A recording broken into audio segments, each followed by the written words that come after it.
We live in a hyper-competitive age, when winning is the outcome often necessary for survival.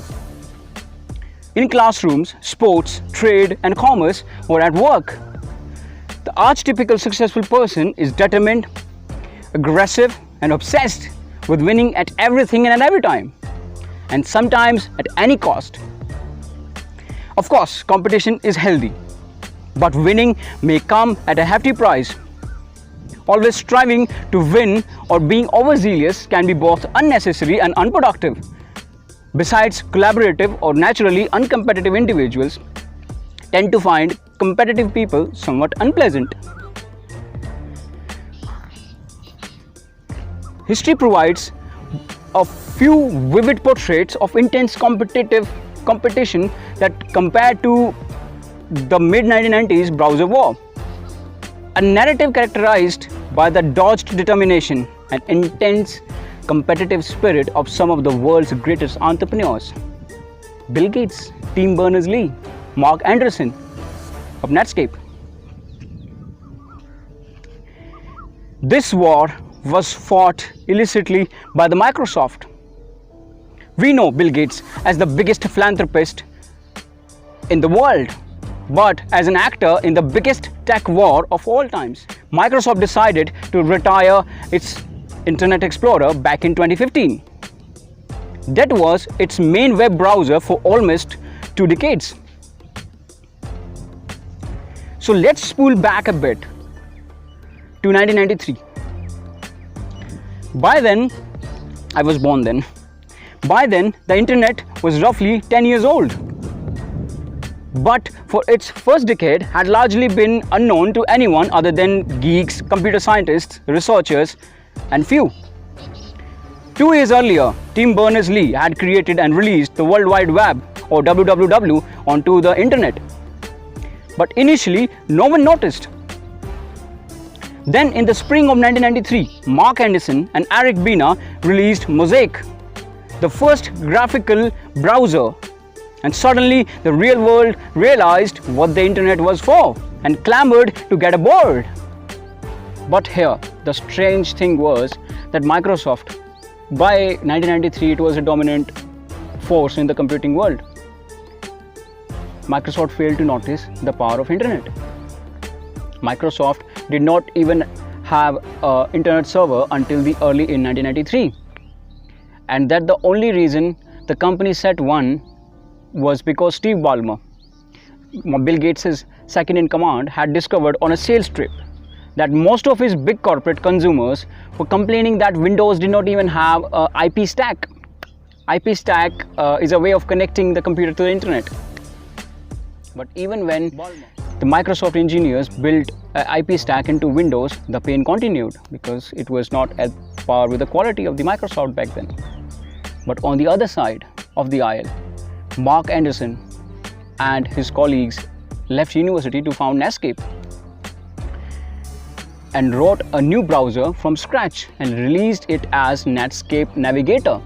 Netscape Navigator was a revolution in itself. This spread like wildfire and led Netscape founder to speculate hubristically that the browser would eventually become the only piece of software that computer users really needed,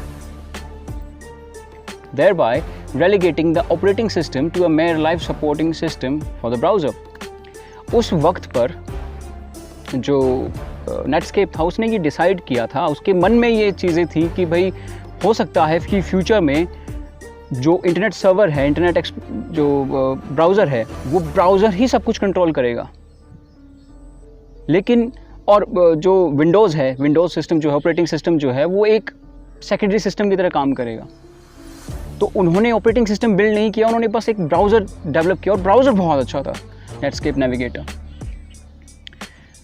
So let's dig a bit into the browser war and the rise and fall of sensational tech startup Netscape. At the start of 1995, a new software called Netscape Navigator took the computing world by storm. Unlike primitive browsers, Netscape could display text and graphics on websites. Early web buffs eager to discover the marvels of nascent internet were no longer restricted to downloading text alone. They could use the graphics through Netscape Navigator. In addition, Netscape could render web pages on the fly while they were still being downloaded. Users did not need to stare at a blank screen until their dial-up connections loaded text and graphics. Even more astounding was the fact that the Netscape Navigator had been founded by a 23-year-old programmer just a few months previously and seemed well positioned to take advantage of the imminent consumer internet revolution. Netscape was on its way to an extraordinary 90% market share amongst the internet browsers. The company's spectacular IPO was drawing near and was to start the dot-com boom. Netscape's meteoric rise could not escape the attention of the world's dominant software company, Microsoft. Well, early in 1995, Microsoft was particularly occupied with finalizing Windows 95. Its launch, scheduled for 8 August 1995, would prove to be the largest, most expensive consumer marketing endeavor in the history of the United States or in the world of technology. Moreover, the United States Justice Department had embarked on an intrusive investigation into the claims of unfair business practices as alleged by Microsoft's competitors against Microsoft. Now that they got Microsoft's attention, it was operating system company after all.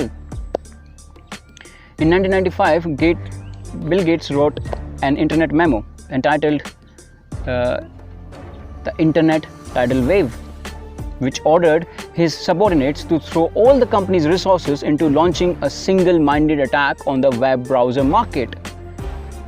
It was Bill Gates' personal email. Given that Netscape had a 90% share of the market, Gates was effectively declaring war on Netscape. Microsoft hastily built its own browser and named it Internet Explorer, and set out to destroy the upstart by incorporating Explorer into the Windows operating system, so that it was the default browser for every PC sold. Microsoft ने पहले लोगों के पास options थे कि वो कौन सा browser use करना चाहते हैं, वेब ब्राउज़र, लेकिन माइक्रोसॉफ्ट ने क्या किया, उन्होंने ये कंपलसरी कर दिया अपने सभी सिस्टम्स में, विंडोज़ के सभी सिस्टम ऑपरेटिंग सिस्टम्स में, कि अगर आपने विंडोज़ का कंप्यूटर ख़रीदा है या ऑपरेटिंग सिस्टम यूज़ कर रहे हो विंडोज़ का, तो आपको इंटरनेट एक्सप्लोरर ही यूज़ करना पड़ेगा. And the user did not have any option to use any other web browser that you have these days. Microsoft did it to throw the Netscape out of the business. And the strategy worked. They killed the Netscape.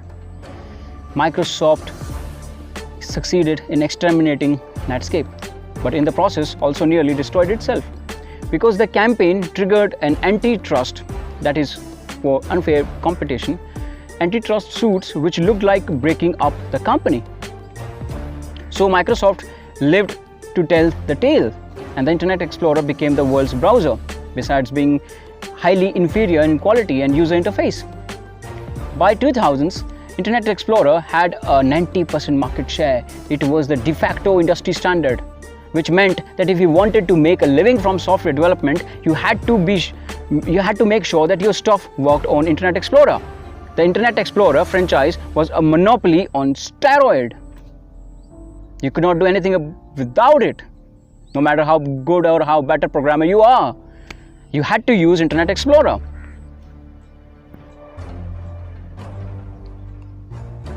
आ गया, दाने में खोल दे, दाने में खोल दे पानी. But it turned out to be a double-edged sword. Companies and large organizations built their own IT infrastructure around Internet Explorer. For example, the National Health System of England, that is a predecessor of our very own Ayushman Bharat. ऐसे ही Britain में national health system है. For example, National Health System had hundreds of thousands of PCs, and for years, if you wanted to sell software products to NHS, then they had to be able to run on Internet Explorer only, and that specifically on version 6 of the program. For all I know, that may still be the case. They haven't upgraded yet. I mean, they might have, I don't know. So the very success of Microsoft in dominating the browser market in effect locked some of its biggest consumers into an increasingly dysfunctional and insecure time warp. But Microsoft's monopolistic grip on the PC operating system and Office software market also rendered it blind to what was happening in the computing industry. Generally, just as Microsoft missed the internet when it first appeared, Microsoft also missed to switch to cloud computing and mobile devices. But Microsoft's tryst with theft wasn't the new. Bill Gates and Microsoft are legendary for using brute power whenever a new competitor emerged. Whenever a new competitor emerged, Microsoft would muster its financial resources and its smart geeks to storm into these markets with alternative products that would eventually dominate. Up until the dot-com burst, Microsoft not only outcompeted Borland, Lotus Development, Corel, and other rivals that were previously in the lead, but also crushed upstarts such as Netscape. While Netscape was capturing the web browser market, Microsoft and Bill Gates had seemingly missed the paradigm shift created by the consumer internet. Most of the financial and technology analysts wondered if Microsoft was destined to lose its supremacy over software. Well, Microsoft could not wait on the sidelines and seeded its business opportunities in the upcoming consumer internet revolution. Bill Gates, Steve Ballmer, and the Microsoft team were not to be trifled with. Microsoft simply could not afford to be an underdog. Its strategy was transformed entirely when on 26 May 1995, Bill Gates wrote the groundbreaking internet memo, The Internet Tidal Wave, that declared and that testified against Bill Gates himself that he is anti-competition. Bill Gates deployed an extraordinary amount of capital and talent to battle for control over consumer internet. In subsequent installments of the browser war, Netscape Navigator's open source successor Firefox, ये successor था Netscape Navigator का, Firefox, Mozilla Firefox that you know it has, Firefox regained market share from Internet Explorer. More recently, Firefox and Internet Explorer have had to contend with Google's Chrome browser, which has grown to be the dominant web browser globally. Microsoft set out to destroy competitor after competitor. Historically, Microsoft has never been a substantial innovator. Instead, the company's most famous strategy was to be a fast follower. The variety of rivals projects made no difference. Competitors could pioneer anything from graphical user interface, pointing devices, spreadsheets, word processors, browsers of gaming consoles, and Microsoft would catch them up in due course. Consequently, the most important Microsoft products started initially as copies of existing products made by competitors or upstarts that Microsoft was able to purchase early. For example, MS-DOS evolved from QDOS, which itself derived from CP-M. Microsoft's Windows was inspired by Apple's Macintosh, which in turn had been inspired by a prototype mouse-driven graphical user interface that Steve Jobs had seen at Xerox PARC. So Steve Jobs stole the idea for Macintosh from Xerox, and later the same idea was stolen by Bill Gates from Steve Jobs. चोर के घर में चोरी. Microsoft Excel borrowed from VisiCalc and Lotus 123. In addition to riding the cocktails of bona fide innovators, Microsoft excelled in smart integration. It combined nifty functions and features into a single product or into a suite of easy-to-use tools such as Office productivity software.